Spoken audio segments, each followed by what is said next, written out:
Welcome back to the Gallagher Shots YouTube channel. This is with instant reaction to that absolutely horrendous display which ended in a 0-0 draw between Newcastle United and Norwich, which I could possibly say are probably the worst teams in this league. Yeah, it was pretty bad. Do you agree? Pretty much, yeah. Awful. They looked decent, to be fair. If they could capitalise on any of their chances, we probably could have had about 3 pastas. But they also had Tim Krul in net, and he pulled off 2. So he's just said Joe Linton is a bag of dicks. Did you watch that? But watch that game. Did you watch the game? This is where we're going to flip it around. This is where we're going to flip it around. So a lot of Emil's just done his fan cams, and a lot of people are using. There's only one way to describe Joe Linton right now between the fan base, and it's scapegoat.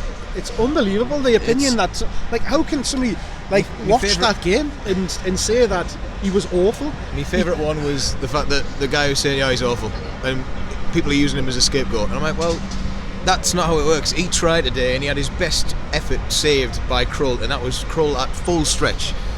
It was a cracking header. He was going to win the balls back. He was launching himself at people. I don't really know how he could be deemed the worst on that pitch when Sam Maximan was playing the way he did today, just wasting time and time again, doing the tricks and not passing. There was a clear opportunity. I don't know who was in the box at the time. It was probably Joe Linton, or was it Richie?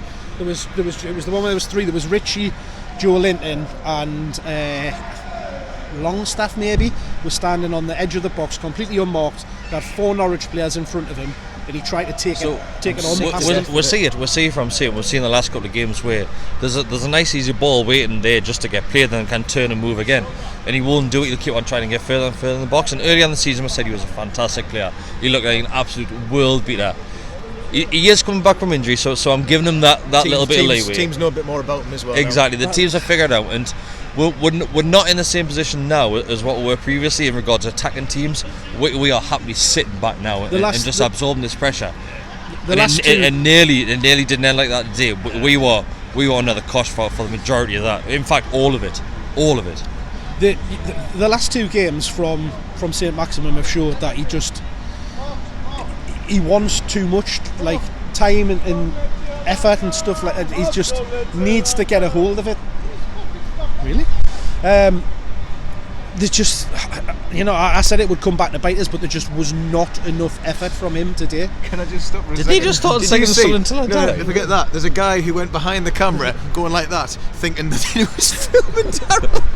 This is what we're dealing with. Do you not understand what is going on today? People have just lost the plot. Right, let's wrap this up. Obviously, because no one really wants to listen to this because it was that bad. It was a diabolical game from start to finish. This little kid just said, "Get up, Sausage." I honestly don't even know. Danny Rose. I don't even know what's happening. What's going on? We're off to go and test some fish and chip shops for Danny Rose. In fact, you know what it is? That was the highlight of the game today. was the chant in the Gallagher in the corner of Danny Rose, he loves fish and chips. That was the best bit about That's how bad it is at the minute. We're singing fish and chip chants. Get up, sausage. Well, that's it. It's all Joe Linton's fault, apparently. Aye. Get up, Joe Linton. Your sausage. Joe Linton's fault. Bag of dicks. Seriously, up to raw.